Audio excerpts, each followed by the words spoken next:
Ever felt like life is pulling you in a million different directions, and no matter how hard you try, you just can't seem to find your footing? Well, you're not alone. Right now, across the globe, millions are feeling overwhelmed, not by a lack of dreams, but by the chaos of everyday demands that cloud their true potential. Today, we're going to strip back the layers of noise and rediscover clarity through the lens of Stoicism, a philosophy that has empowered thinkers and leaders for centuries to face life's turbulence with calm and resilience. Now, if you find yourself nodding along, thinking, yes, that's exactly what I need, then I'm glad you're here. And if you appreciate what we're doing, showing a little love by hitting that subscribe button won't cost a thing but will mean the world to us. Stick with me through this journey today, because every single moment of this video is packed with insights that could be the answer you've been looking for. Together, we'll explore timeless Stoic strategies to reset, restart, and refocus. Because sometimes, all you need to change your life is to view it from a new perspective. Let's dive in. 1. Reset, clearing the clutter. Let's talk about a concept that might seem simple on the surface, but is incredibly transformative once you dive deep. Reset. Specifically, I want to focus on the idea of clearing the clutter. It's a powerful metaphor, isn't it? Just saying it out loud feels like a breath of fresh air. When you think of clutter, you might picture a desk buried under piles of papers, or a closet stuffed to the brim with clothes you haven't worn in years. But I'm not just talking about physical clutter. I'm talking about the mental and emotional clutter that piles up in our lives, often without us even noticing. Here's a personal story for you. A while back, I found myself feeling unusually stressed and anxious. I was meeting deadlines, hitting my targets, doing all the right things, but something felt off. My mind felt cluttered, like an attic filled with old boxes of worries, doubts, and old grudges I couldn't seem to throw out. I needed a reset, not just superficially, but deeply. The Stoics, like Seneca and Marcus Aurelius, often spoke about the importance of simplifying life to see clearly. They believed in discarding not just unnecessary physical possessions, but also unnecessary thoughts and emotions that complicate our lives. This Stoic principle became my guiding light. I began by asking myself tough questions, the kind that make you pause and really think, what am I holding on to that no longer serves me? What fears are just old habits in disguise? This process of questioning is like sorting through that attic. Each item, each thought, each emotion needs to be picked up, examined, and most importantly, decided upon. Do I keep it? Do I let it go? This is where the real clearing starts. It's about recognizing that some worries are just noise, distractions from what truly matters. They don't need to be in my space, my head, or my heart. Resetting is about making space for new growth and new experiences. It's like preparing a garden at the start of spring. You clear out the dead leaves and weeds, not because the work is fun, but because you know it's necessary for new life to thrive. The Stoics remind us that every new day brings with it a chance to start afresh, to realign with our values and goals. They teach us that freedom comes not from external achievements, but from internal balance and peace. As I embarked on this journey of clearing out, I started small. I tackled one box at a time. One week, I focused on letting go of a grudge. Another week, it was about dialing back self-doubt, turning down the volume on that critical inner voice that said, "You can't do this." Each act of letting go felt like a weight lifting off my shoulders. Now, let me ask you, what's cluttering your mind? What's taking up space in your life that no longer serves a positive purpose? Maybe it's resentment over a past failure or anxiety about an uncertain future. Maybe it's the unrealistic standards you set for yourself or the toxic relationships that drain your energy. Imagine if you started clearing that clutter. Imagine the freedom, the lightness, the room to breathe and grow. It's not just about removing the bad, but about making space for the good, for something better. This isn't about denying your past experiences, but about choosing not to let them define or limit you anymore. And here's the thing about resetting. It's not a one-time event. It's a continuous process, a habit you develop. Each day is a new opportunity to clear away what doesn't belong and reinforce what does. It's about building resilience, about learning to bounce back faster and stronger, because you're not weighed down by unnecessary baggage. So, as you listen to this, think about what you can reset in your life today.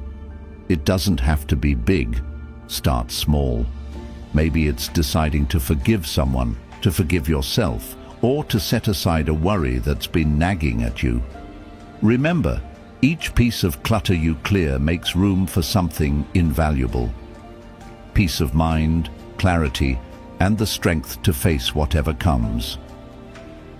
Next, the obstacle becomes the path. As the Stoics would say, the obstacle in the path becomes the path. Every challenge, every bit of clutter we clear shapes us, molding us into the people we are meant to be. So let's reset, not just once, but as a way of life. Let's make it count, because in the clarity of a decluttered mind and heart lies the power to craft a truly fulfilling life. 2. Restart, finding strength to rise. Now, let's tackle the concept of restart. This is where the real grit of life comes into play. It's about picking yourself up after you've been knocked down, dusting yourself off, and stepping back into the ring. It's a test of courage, a true measure of your resilience. And let me tell you, it's not for the faint of heart, but it is for everyone. We all face moments when the easiest thing to do would be to give up. But here's where Stoic wisdom shines through, teaching us that every new beginning comes from some other beginning's end. There was a time in my life when I hit rock bottom. I had faced a major setback in my career, and everything I had worked so hard for seemed to crumble right before my eyes. It felt like standing amidst the ruins of a once glorious castle that I had built, brick by brick. The temptation to just sit in the rubble was overwhelming. But here's the kicker. The Stoics say the impediment to action advances action. What stands in the way becomes the way. And that's exactly what I did. I made my obstacle my way forward. Restarting isn't about brushing off your failures as if they're nothing. No, it's about acknowledging them and learning from them. It's about looking your failures in the eye and saying, "You can't keep me down." Because the truth is, every failure is ripe with potential. The potential to teach us something invaluable, something that success never could. I asked myself, what can I learn from this? How can I grow? The answers to those questions were the first steps I took toward my restart. I started by setting small, manageable goals. It wasn't about reclaiming all my lost ground in a day. Instead, it was about moving forward, one small step at a time. Each step, no matter how small, was a victory, a defiance of failure, a testament to my resilience. And with each step, my journey forward gathered momentum. But let's be real, restarting can be daunting. You're not always going to have clear direction. That's where the Stoic practice of premeditatio malorum, the premeditation of evils, comes in. It's about visualizing the worst-case scenarios and preparing for them. Not to be pessimistic, but to be prepared. When you've already faced your fears in your mind, taking action in the real world becomes less daunting. It's like rehearsing for a play. When the curtains lift, you're ready to perform. And here's a thought for you. How often do you hold back because the fear of failure paralyzes you? Imagine what you could achieve if you viewed each failure as a step up, not a stumble.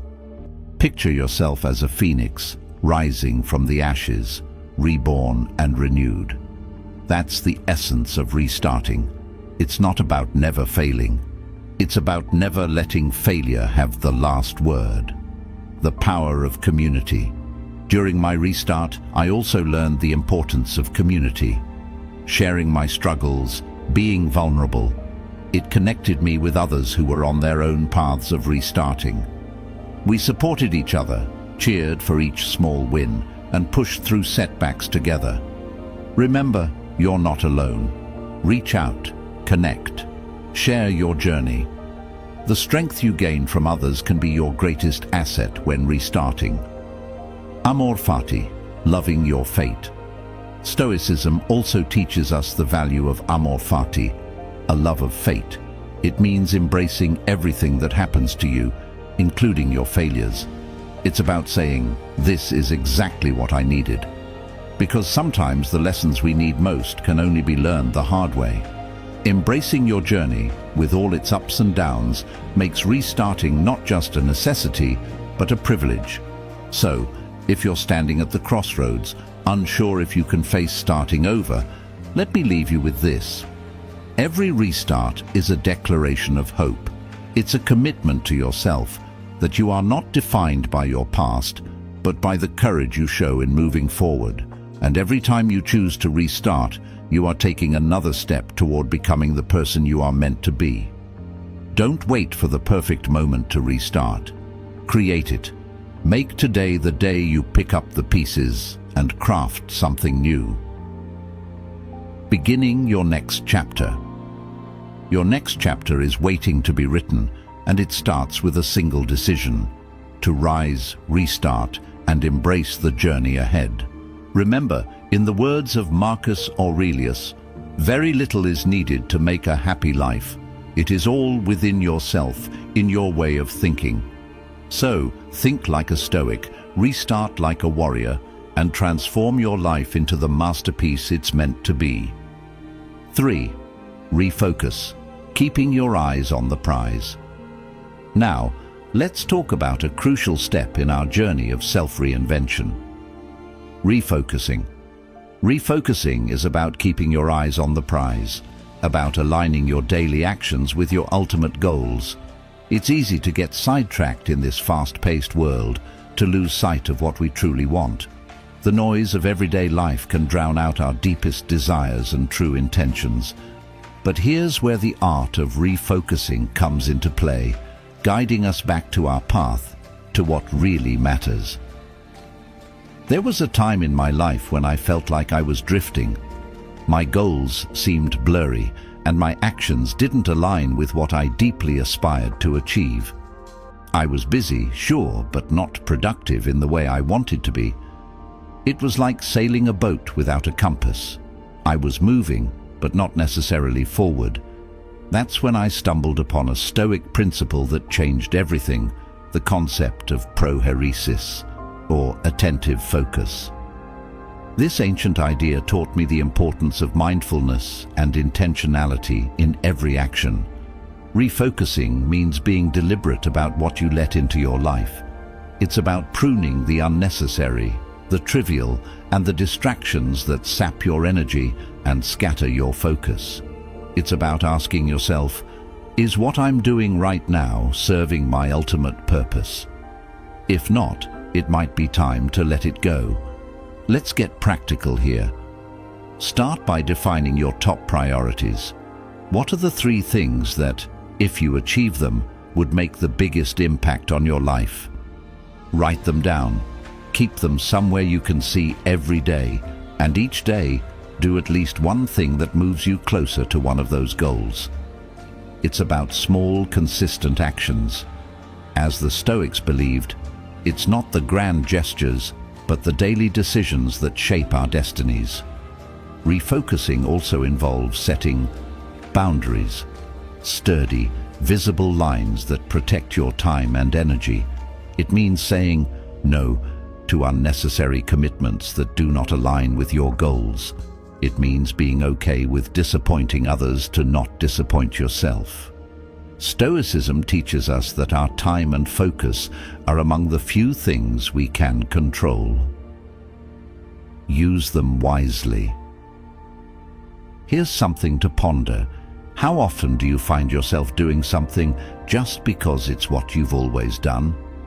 Maybe it's a job that no longer fulfills you, a habit that no longer serves you, or a relationship that drains more than it gives. Imagine the clarity and freedom you'd feel if you started saying yes, only to things that align with your deeper values and goals. That's what refocusing is all about. During my own refocusing phase, I realized how scattered my efforts had been. I was trying to chase too many goals, which meant I wasn't making meaningful progress in any area. I took a step back and re-evaluated my path. I started to cut out the clutter, not just in my physical space, but in my commitments, in my social media use, and in how I spent my leisure time. Every piece of clutter cleared was like removing a blindfold. My goals came back into sharp focus. Refocusing is not a one-time fix. It's a continuous process. Life changes, goals evolve, and our focus needs to shift accordingly. It's like recalibrating a compass. When you find out you've been slightly off course, it's not a failure, it's a necessary part of navigating. And if you're wondering whether it's too late to refocus, let me remind you of a Stoic truth. It's never too late to be who you might have been. Every moment is a chance to turn things around, to align yourself with your aspirations. Your past decisions do not have to dictate your future. The power to change your focus lies in your hands, right here, right now. So take a moment today to ask yourself, what am I focusing on? Is it what matters most to me? If not, what can I change? Remember, refocusing is about more than just achieving goals. It's about crafting a life that's truly worth living, a life that reflects your deepest values and aspirations. Refocus now. Not tomorrow, not next week, but at today. Let every step you take be purposeful. Let every decision be intentional. And watch as the pieces of the puzzle start to fit together, revealing a picture of a life that's not only successful, but also deeply fulfilling. Maintaining momentum, the road ahead. As we wrap up our journey today, let's talk about maintaining momentum. It's one thing to start anew, to reset your compass, restart your engine, or refocus your lens, but it's another to keep that energy flowing. To keep pushing forward even when the initial spark has dimmed. This, my friends, is where the true challenge lies, and also where the most rewarding part of our journey begins. Remember, every great story you've ever heard, every inspiring journey you've admired, didn't just happen overnight. They were built on consistency, perseverance, and a steadfast commitment to the end goal. And here's where the Stoic principle of endurance, or what they call hypomone, comes into play. It's about enduring the long march, sticking to your path even when it's steep and fraught with obstacles. Think about the last time you started something new. Maybe it was a fitness regimen, a business venture, or a personal project. The beginning was likely exciting, filled with energy and grand visions of success. But as time went on, perhaps the enthusiasm waned. Maybe obstacles appeared that you hadn't anticipated. This is natural. It's a part of any worthwhile endeavor. But the key to success isn't just starting strong. It's about continuing strong. So how do we maintain this momentum? 1. Set small, incremental goals. Break down your big, audacious goals into smaller, manageable tasks. Each small victory keeps your spirits high and your focus sharp. 2. Reflect regularly. Take stock of your progress. What have you learned? What would you do differently? What can you celebrate? Reflection isn't just about patting yourself on the back. It's about learning and adjusting your strategy as you go. 3. Acknowledge your achievements. Often, we are our own harshest critics, but Stoicism teaches us the importance of gratitude, not just for others, but for our own efforts and progress. Lean on your support network. Momentum is easier to maintain when you know you're not alone. Surround yourself with people who uplift and inspire you. As we continue on our paths, let's carry with us the wisdom of the Stoics. Life's worth lies in our actions and responses, not merely in our achievements. Each day is an opportunity to act with purpose and to live deliberately. So as you move forward, take each step with intention. Embrace each challenge with courage and greet each day with a heart full of determination. Thank you for joining me today on this journey at Marcus Aurelius Stoicism. Remember, the path isn't always easy, but it's worth every step. For more inspiration, check out the video popping up on your screen. Keep striving, keep thriving, and until next time, keep living the Stoic way.